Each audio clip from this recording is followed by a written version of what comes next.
Bonjour à tous et bienvenue dans un nouvel épisode Z Extra. Aujourd'hui, nous abordons un sujet crucial pour les entrepreneurs et les investisseurs. Comment concilier les besoins de l'entreprise et ceux de la famille, notamment en cas de transmission. En effet, nombreuses sont les décisions qui touchent la sphère professionnelle et privée de l'entrepreneur. Pour en parler, j'ai le plaisir d'accueillir Nathalie De Taille, Head of Private Banking Wallonie chez ING. Bonjour Nathalie. Bonjour Stéphanie. Soyez la bienvenue. Alors on le sait, chez ING, il y a une approche étroitement liée entre entreprises et famille. C'est bien correct? Oui, tout à fait. Le tissu des entreprises familiales en Belgique est représenté par environ 70% des entreprises. Et donc il est vraiment capital d'avoir cette approche globale. Les entreprises familiales sont vraiment un moteur fondamental de notre économie.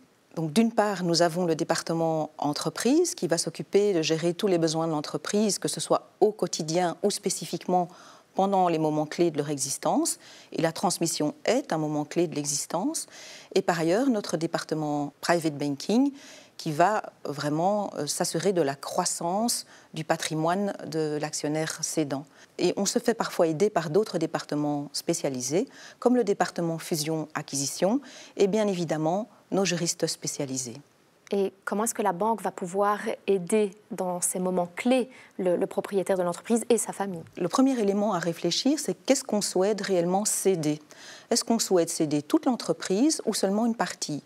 Donc souvent dans une entreprise, il y a des avoirs immobiliers et une activité commerciale. Est-ce qu'on souhaite céder le tout ou seulement une partie de ceci?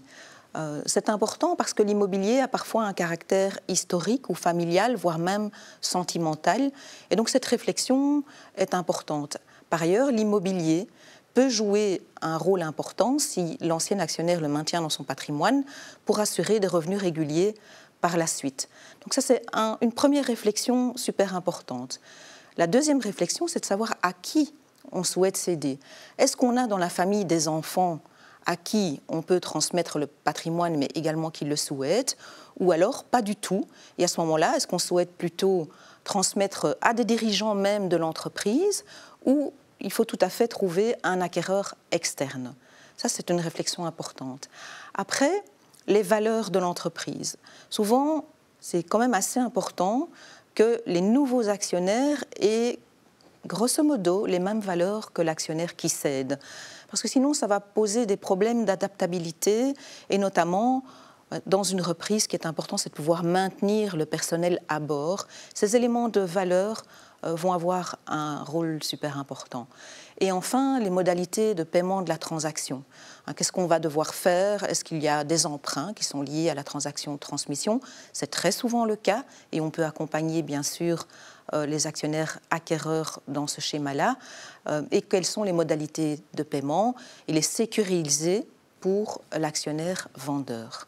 Alors, on le sait, dans ces moments clés, le conseil, l'accompagnement, ça va être quelque chose de fondamental. Est-ce que vous auriez un exemple de collaboration entre experts business banking et private banking ayant eu un impact significatif dans ce processus de transmission?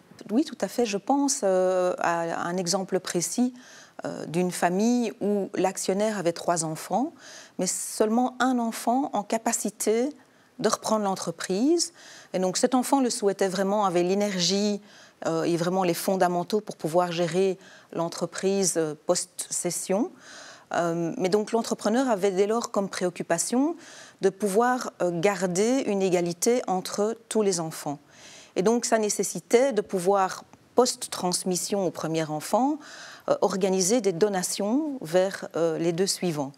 Et en même temps, garder suffisamment d'avoirs dans son propre patrimoine, le faire grandir pour assurer la pérennité des années qui viennent pour lui et donc pouvoir s'assurer le maintien d'un niveau de vie à peu près similaire. C'est une préoccupation fondamentale de l'entrepreneur. Et enfin, auriez-vous un conseil à donner à nos téléspectateurs pour vraiment bien réussir leur transmission?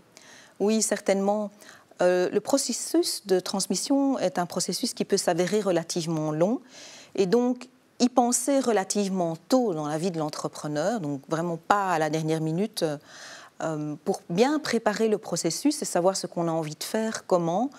ça va souvent faire sortir pas mal d'émotions. Donc, l'entrepreneur, souvent, l'entreprise, c'est aussi un de ses enfants. Et donc, c'est essentiel de s'y prendre bien à l'avance pour pouvoir consulter toutes les personnes nécessaires au niveau juridique, au niveau bancaire, et d'avoir les bonnes discussions au sein de la famille. C'est souvent la clé du succès. Eh bien, merci beaucoup pour tous ces éclairages et ces bons conseils, Nathalie. Merci beaucoup, Stéphanie. Et merci également à nos téléspectateurs de nous avoir suivis. À très bientôt sur Canal Z.